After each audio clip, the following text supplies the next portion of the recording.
Imagine this is the end of a very long coding session. The model has seen the requirements, the code, the error logs, and every attempted fix. Then one last request arrives. Fix the failing test, but do not break login. Kimi K3 can hold a conversation as long as 1 million tokens. A token is a small piece of text, the kind of piece a model reads and writes one at a time. And inside K3 are 2.8 trillion parameters, learned numbers that help transform the text it sees into the text it produces. Those numbers sound like pure power. But pause on the very next token. If that one token had to use all 2.8 trillion learned numbers, inspect all 1 million earlier tokens in full, and treat every intermediate result as equally important, then K3's great size would also be a great burden. So the interesting question is not merely, how much can K3 hold? It is, how little of that enormous capacity can it choose to use right now? Take the next token in our coding answer. Before K3 can write it, the token reaches a wall of 896 experts. Here, an expert is not a person. It is one of many large computing sections inside the model. A mixture of experts model keeps a wide pool of these sections, then uses a routing mechanism to choose which ones handle each token. For this token, K3 routes to just 16 experts. 16 out of 896 is 1 out of every 56. The other 880 experts do not all need to join this particular expert step. A different token can be routed to a different set. That is how K3 can separate capacity from activity. The complete pool helps determine what the whole model can store and learn. The chosen set determines which experts work on this token. But there is an important number we cannot fill in. 16 out of 896 experts does not mean exactly 16 out of every 896 parameters are active.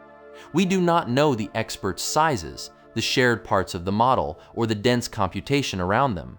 Moonshot has not disclosed enough to calculate K3's active parameter count.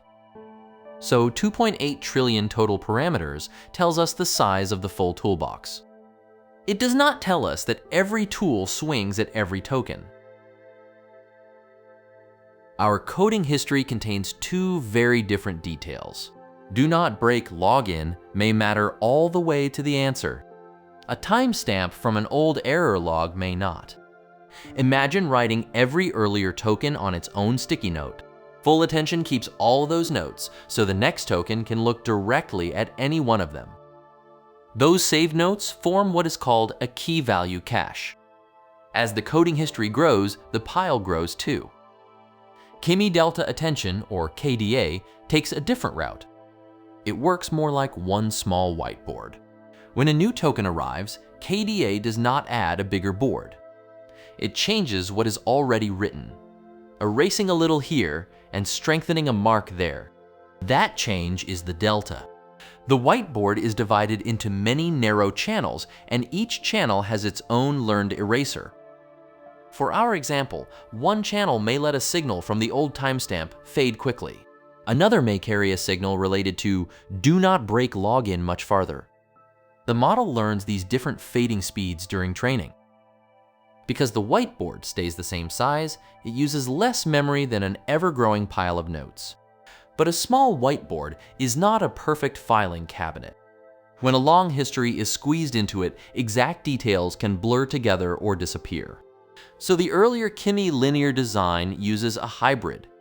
3 KDA layers update compact whiteboards. Then one global attention layer can look directly through the original sequence again. The compact memory handles most steps.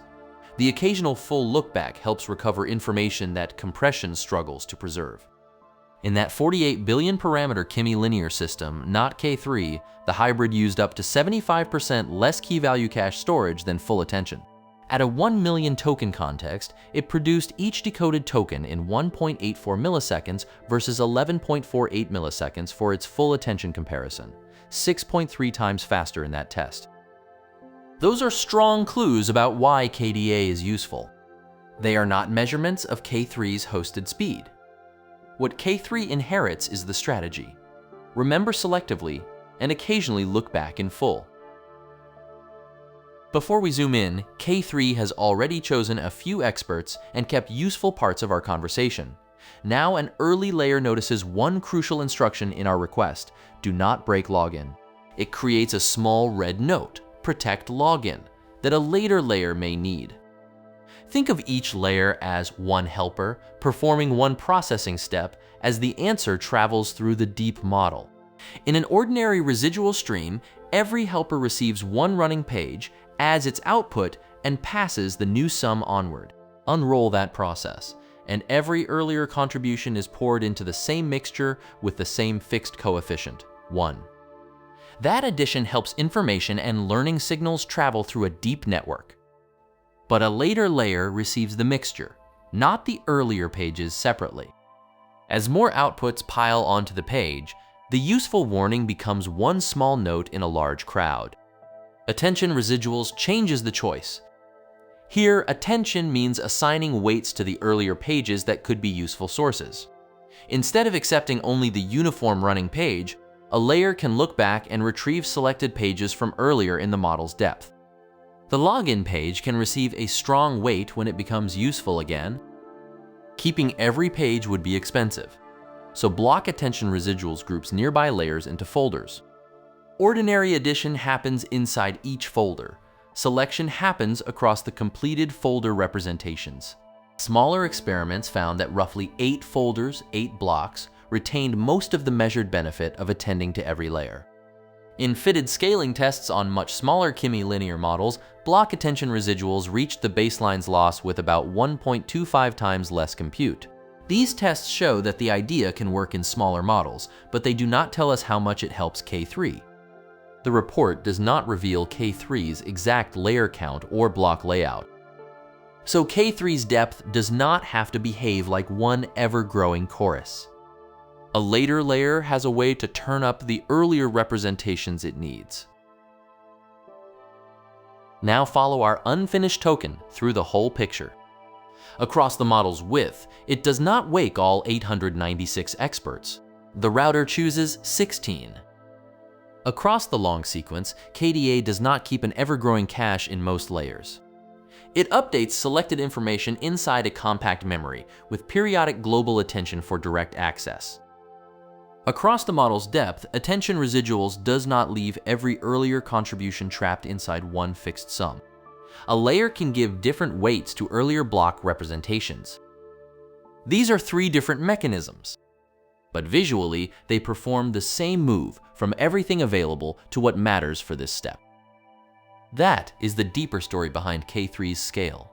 Its 2.8 trillion parameters and 1 million token context do not become manageable merely because the numbers are large. The design tries to spend computation selectively, across width, across sequence length, and across depth. Moonshot says these mechanisms, together with refined data and training recipes, produced about a 2.5 times improvement in scaling efficiency over K2. But the launch post does not define that metric, show the fitted curves, or publish the K3 experiment behind it. And the earlier KDA and Attention Residuals studies used much smaller models. So 2.5 times is a company claim awaiting the promised technical report, not a speedup we can derive from the 3 diagrams. The architecture gives us a credible reason K3 might scale well.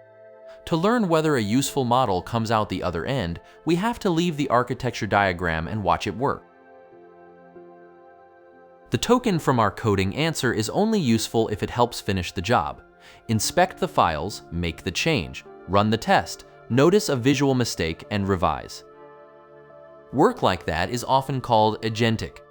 Instead of answering once, the model must take several connected steps, use tools, observe the result, and keep going toward a goal. In an independent evaluation of realistic work tasks, Artificial Analysis gave K3 a GDP-Val AAV2 rating of 1668 ELO. ELO is a comparison score. Higher means the system performed better across the evaluator's matchups. K3 was well above the evaluation's human baseline of 1000, though still below the leading model in that snapshot.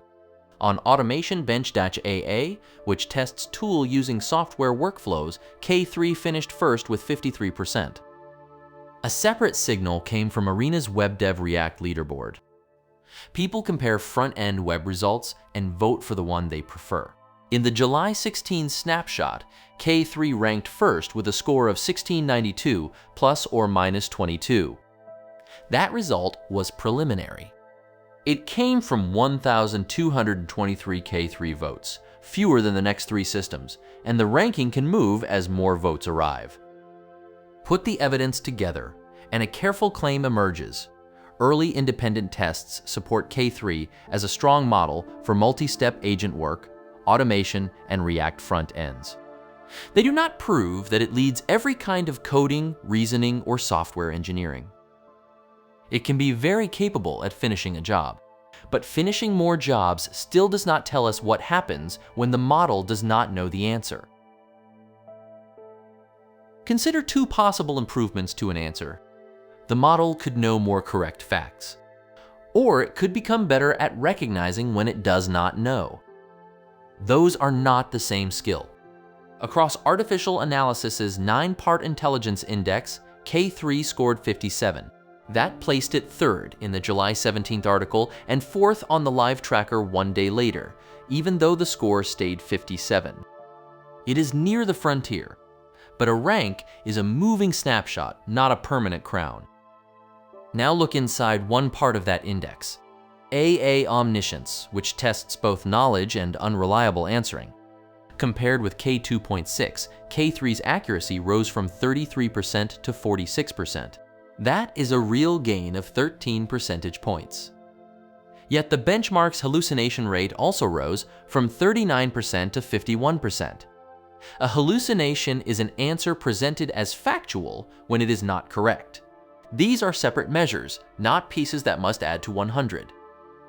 So K3 got more answers right, while this measure of unreliable guessing became worse. Capability rose. Dependable judgment did not rise with it in the same way.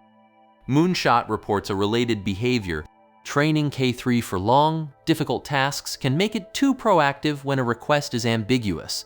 It may make unexpected decisions unless the user sets explicit limits. Moonshot also says K3's overall experience still trails Claude Fable 5 and GPT 5.6 Sol. The lesson is not that K3 is weak. It is that a stronger worker needs clear boundaries and a skeptical reader. Solving more difficult tasks does not automatically teach a model when to stop, ask, or say, "I do not know." On July 16th, K3 was real and usable. A person could open Kimi's hosted products or call its API, send our coding request, and receive an answer. But hosted access is not the same as an open weight release. The weights are the model's learned numbers, the 2.8 trillion parameters themselves. Releasing them lets outsiders examine and run the model under whatever permissions its license grants. Moonshot scheduled K3's full weights for July 27th. Our archive stops on July 18th. On that date, there were no downloadable K3 weights, no license for them, no model card, no safety report, and no full K3 technical report. Artificial Analysis, therefore, labeled the model proprietary in its live tracker. That label described what was available then. Moonshot's open language described what it intended to release later. So the precise sentence is, the hosted K3 model was released, and its open weights were announced for July 27th. The promise date is not evidence that the artifacts arrived. Now return to the next token that began this story. K3 does not answer by treating its entire scale equally. It routes the token to 16 of 896 experts. KDA carries selected information through a compact memory with periodic global access. Attention Residuals lets later layers weight useful earlier representations.